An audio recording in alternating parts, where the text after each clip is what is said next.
Hey guys, if you're shopping for knives and gear, make sure you check out the description of the video you're watching right now for links to some great online retailers. There's also individual links for knives that I personally recommend. Thanks!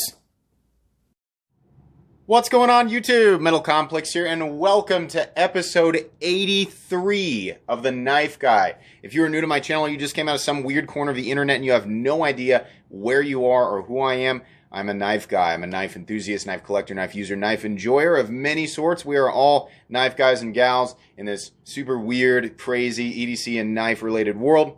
We all go down our own unique paths, but oftentimes those paths intersect and we experience a lot of the same stuff. That's what I like to talk about in this series. I like to pick up knives that are either mine or some of my generous viewers.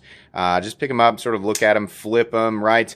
Give you guys something to watch or listen to on this hopefully beautiful Sunday morning, afternoon, or evening, wherever it is that you are.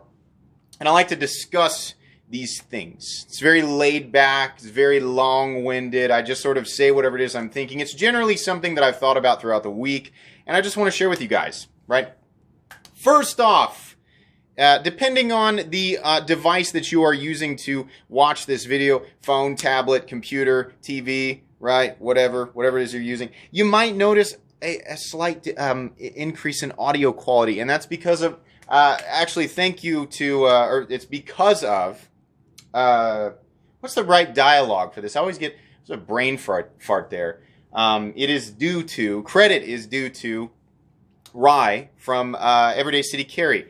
Suggested an amazing mic. It's not the, it's not the craziest, most expensive knife in the entire world, but it's way better than the one that I was using. He recommended it attaches directly to my phone, so I don't have to have the audio separate from the video and edit them together, right? But it's much better.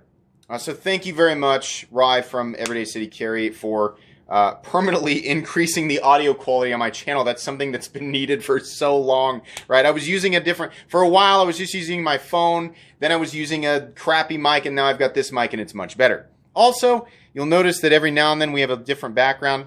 A lot of the pre-recorded content is with the old black carbon fiber background. This light gray stuff I said was semi-permanent, might switch it in and out depending on what it is we're looking at. I like this a million times more. I think the video quality is substantially better. The color, the contrast looks better. So I think this background is actually here to stay, at least for a good long while. So I'm hoping you guys are enjoying both the video and audio quality upgrades on this channel. What are we talking about today? I'm sure the title or the thumbnail says something about an old bar being shattered or a new standard set, right?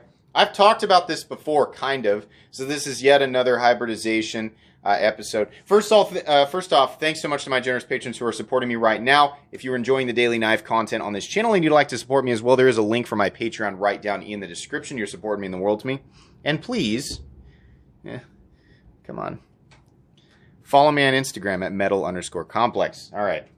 So I handle a lot of knives, right? And there's a lot of my viewers who handle just as many knives, if not more than I do, right? And there are some people who've just handled a few. No matter who you are, what your experience is, when you handle a new thing that is better in a way that you either knew could be better or existed, like a form of better existed in the knife world and you knew and you're finally experiencing it, or maybe you thought you hit the peak, you experienced the best of the best in terms of whatever element you were looking for, and then you handle something and it surprises you and, oh my God, this is better, right? It's a weird, bittersweet feeling, especially when you're feeling it in a knife that's not yours. I'm going to explain exactly what happened here recently. I've handled a lot of knives, so I have my own standards in terms of fit and finish, in terms of value, in terms of action, feeling of action, right? Different types of bearings, different types of smoothness, right? I've always said that I enjoy a snappy, hard action with a little bit of recoil. I like a clicky detent.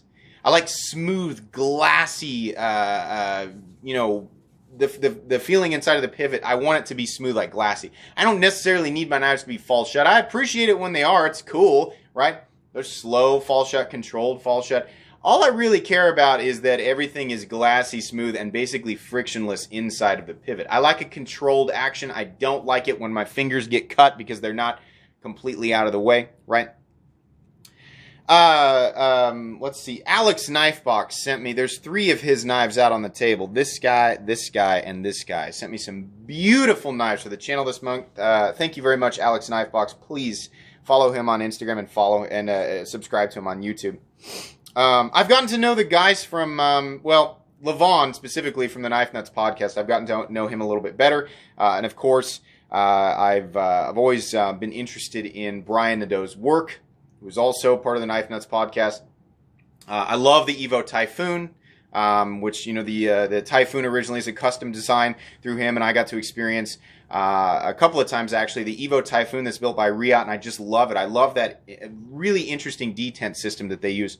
I've never actually experienced one of his customs, but I've always heard, these are incredible, next level, right? And I'm like, okay, I've heard that about a lot of people. I believe that he's, obviously, he's a very celebrated custom knife maker, but I've experienced a lot of good stuff, right? How much better could the action get? How much better could it really be? How much better could the whole knife be, right? I'm sure it's beautiful, I'm sure it's wonderful, and I'm sure it's worth the money that he's asking for. So, anyways, Alex sends me this. This is a Brian Nadeau, or Sharp by Design, Arch Nemesis. There is no way for me to just explain to you guys exactly how perfect that action is.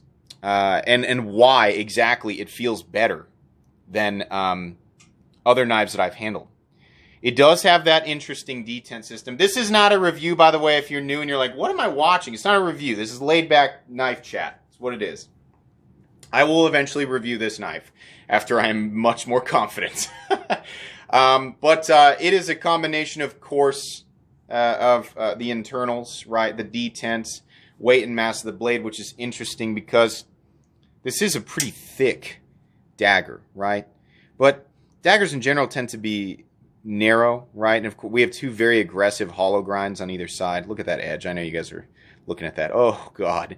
Yeah, so, looking at this, I thought, I can kind of imagine how that might feel, right? It's based on some other flipper daggers that I felt. The leverage that I'm getting on this guard, the detent, the weight and mass of the blade, after realizing it actually is a pretty thick dagger, right? I don't know. This is just unbelievable to me. I did not know that I could have that type of response to action again, right? Now, this is not a knife that, a lot of people judge quality of action by whether or not it falls shut on its own. This takes a very minor, it takes very minor encouragement to get that blade to come down and go into the handle. I don't care about whether or not it falls shut. I don't like grittiness or bumpiness or lumpiness in there. I don't like to hear it, especially on a knife that is really expensive. This is on, as far as I understand, and Alex, if you're watching this, this is by no means like,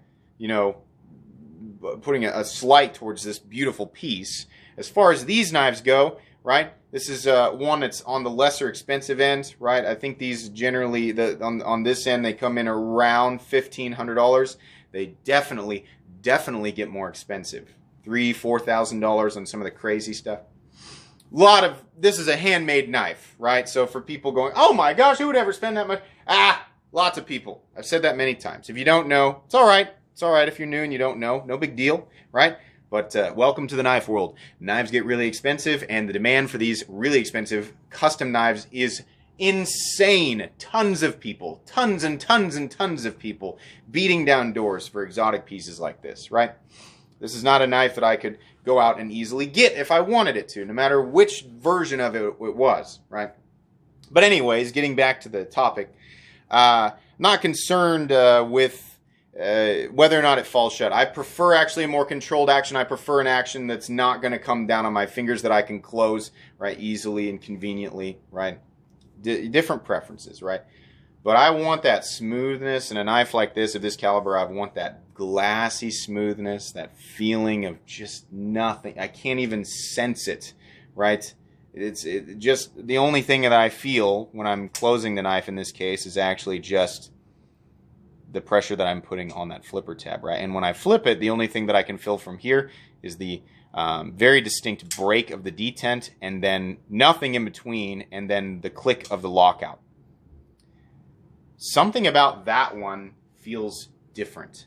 Different enough that I can say that it stands out to me over other knives that I've handled, like your Andre Thorburn, who's known for incredible action, Shirogorofs, again, known for incredible action. Lots of really crazy bag knives, really high-end stuff that's got super crazy smooth. Something about that guy is very satisfying. I think it's the emphasis on satisfaction here, and I'll say this again in the review. From the break of the detent to the final lockout of the blade, I have never felt something that was that satisfying. And I realized that it set a new bar for me. I'm being very careful with this, trying to keep it. I need to just not pick that up anymore. It set a new bar for me, and I realized it was that bittersweet feeling. I was like, God dang it! That is so good.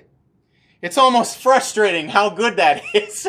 Because now it's like everything that I had experienced up to this point, the stuff that I loved the most, was relatively obtainable. And now I feel this guy, and I'm like, I'm walking around, which is why the audio seems to come in and out. For those of you, your audio quality is not better. It sounds like you're getting more distant and then coming back. It's because I am. I'm walking around. I stand up when I do these.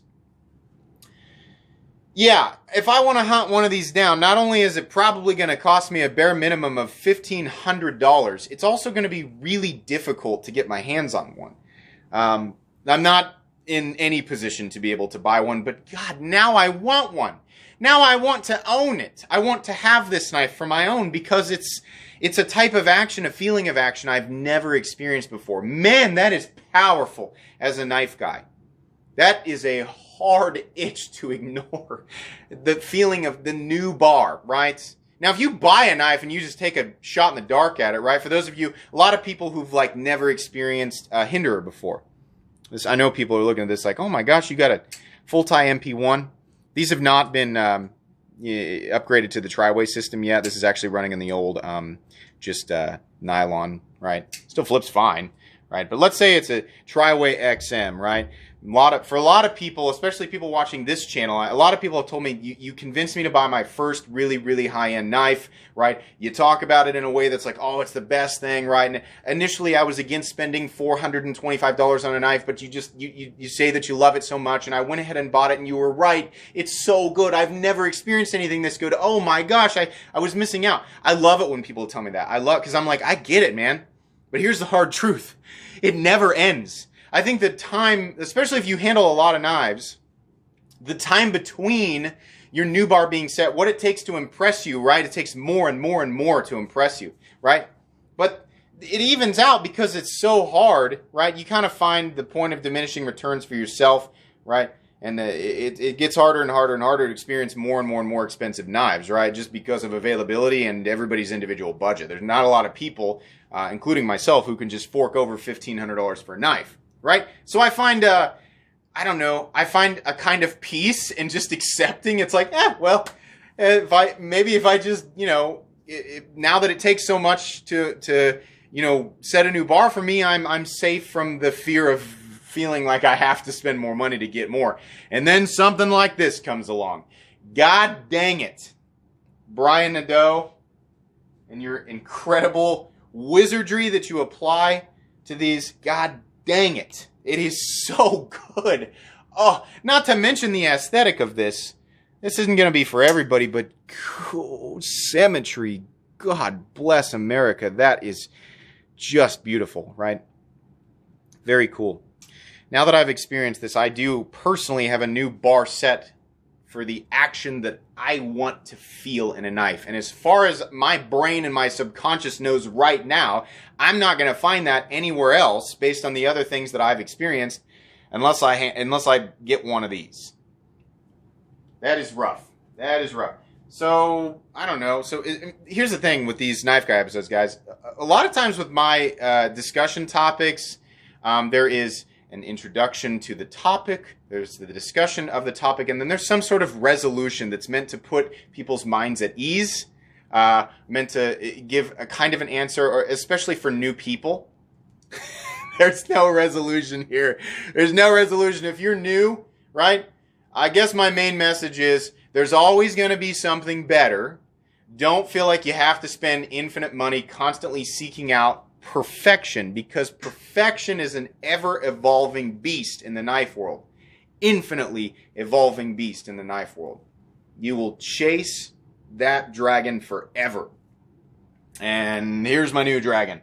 Oh man, it's exciting, right? To find something it's refreshing to find something that's so different and so unique and so, gives that powerful surge of emotion, right? That sort of odd euphoria, that the massive, I've talked about this before, this huge surge of adrenaline and serotonin and dopamine and all these chemicals that your system releases when yeah, it's cool to experience that, right? Especially with long gaps in between, right? That sensational, I found it, right?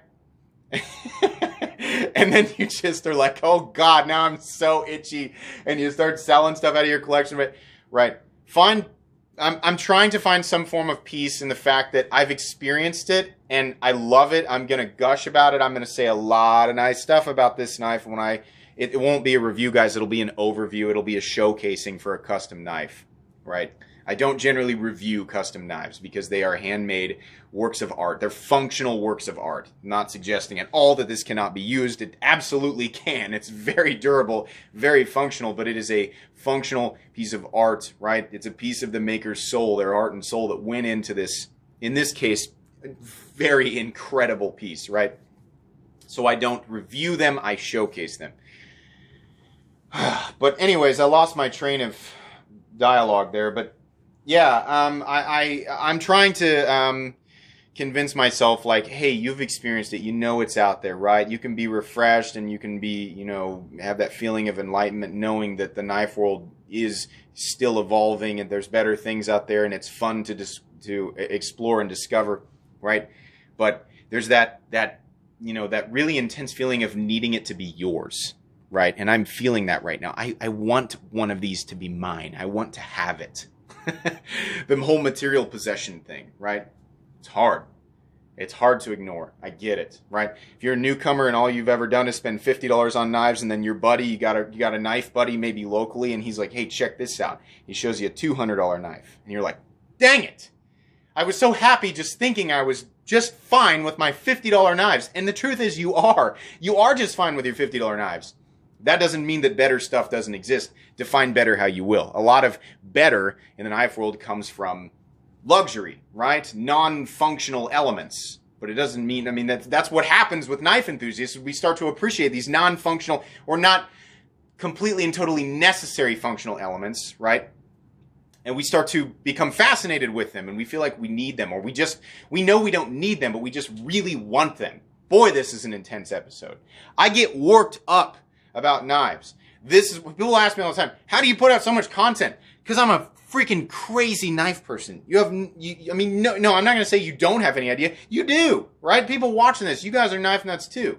You get it. I get worked up about this. I have to, right? I don't feel compelled. I'm not like trying to keep up with a quota. This stuff pours out of me. For me, it's easy to do because I love knife stuff. I get so worked up, so excited, right? Trying to be okay with not owning this. But I really want to, right? You're perfectly fine with your $50 knives you've been buying forever, your $20 knives you've been buying forever, your $100, your $200, your $500. I've found a settling point right around the $400 to $600 mark, right? Convinced myself I get everything that I need, the highest level of quality and function that I personally expect from knives, and anything beyond that is diminishing returns. Up to this point, I've pretty much just been okay with that. I've never really been compelled to spend this much money on a knife. I have before. I spent a lot of money on a couple of Medfords, right? And I liked them, but the feeling wore off, and I realized that I got essentially the same level of enjoyment out of knives that I've spent $400 to $600 on. This, though, I've never wanted to spend that much money on a knife so bad in my entire life. I've never wanted to do it. I messaged Yvonne, and I was like, I want one of these. This is really, really great. He messaged me like, yeah, what'd you think? It was just another knife. I really enjoy talking to Levon. I really do. But not that we're close personal friends. These are all just Instagram interactions. It's not, we don't personally know each other or anything like that. But yeah, I get it. It can be hard, right? The way that the knife world affects people is still affecting me, I realize, just as powerful a way now as it was when I first got into this. It doesn't end. find a place to be happy and try to stick with it, right? Don't make a rash purchase decision unless you can absolutely budget for it and afford it, which is something I will have to do. If I actually do decide to pick something like this up, not only am I going to have to hunt it down, but I'm also going to have to sell stuff out of my collection. I cannot afford to just pull that money out of my pocket and pay for it, right? So you have to balance that. Most of you are going to be in the same boat as me. If you want to get that $200 knife that feels that much better than your $50 knife, right? You're going to have to budget for it. You're going to have to weigh against, if I'm going to sell some knives out of my collection, I'm going to lose the joy that I get from those knives to obtain this new joy that I think is going to be more powerful and longer lasting, right? That's what you're seeking. As an enthusiast, right? Maybe you're a user and you're seeking the joy from using it, right? That's one thing. But it's all the same thing. We're seeking that sensational feeling, right? That euphoric, I have it, right? It's the same thing. Use, if you're a collector, right, having it in your collection, right, or just experiencing whatever element that you want to experience as an enthusiast. It's just a chemical reaction in your system. And that chemical reaction is something that we get addicted to because we're human beings. That's how our systems work, right? We seek out feelings of pleasure, and we, generally speaking, ignore feelings of pain or agony or anguish, right? We want to avoid those. And sometimes we're feeling those negative feelings and we seek out something like this to fill that gap, right? It can be dangerous. I think it's important to identify exactly what's causing these emotions, right? The irony here is that despite my ability to identify most of this stuff, the caveman part of my brain is like, but need knife, go buy and find and spend, right? That's that's what's happening. Oh my gosh. This is the weirdest episode. This is the most intense episode of the Knife Guy I've ever done. Yeah, raw emotion. These are not scripted. This is just dialogue that has to come out. So if you watch this episode and you're entertained by it, great. I think this is probably my favorite. This is the most conflicted I've ever felt, right? Logical part of my brain warring like just with such intensity against the caveman part of my brain, and it's all coming out, right? I hope this was entertaining. That's the idea here, but I like sharing this stuff with you guys. Let me know what you guys think. Let me know how you feel. Knives on the table. We've got the Hinderer full titanium MP1 non-triaway, not currently available right now. We have a beautiful double customized, actually. This was originally made by Olamic Cutlery. It's a busker, and then it was re-customized by them. Beautiful. This guy is a burger, and I still, if Lavender Pants is watching, I'm so dumb, but I'm forgetting the name of this. I'm so sorry. Again, the Sharp by Design full custom Arch Nemesis. We have the new Artisan Cutlery Arroyo, which is far and away the least expensive knife out here. Pretty cool. I think these will be available soon. We have a Adam Purvis Xerx that has been customized by Fanatic Edge. That black DLC loves to pick up the oils in my hands. And then we have the Cheberkov Streece Small. And then we have the Large, which was also a knife that was sent in by Alex Knifebox. This has the beautiful Sanmai blade and carbon fiber scales. So there you go. Sorry for those of you who waited till the end to get me to open those up. Anyways, guys, that's going to be pretty much it today. I hope you enjoyed this episode of The Knife Guy. Hope you identify with it. Let me know your thoughts down below in the description. Please make sure to follow me on Instagram at metal_complex. If you enjoyed, I want to cover that up. If you enjoyed this video, please leave a like. If you'd like to check out my other content, I do, of course, have lots of videos of knives that are either expensive or inexpensive that I do or don't like, so check those out. And if you enjoy all my content, go ahead and click on that Metal Complex logo right there and subscribe, because there's definitely more coming. Thanks again for watching, everybody, and have a great day.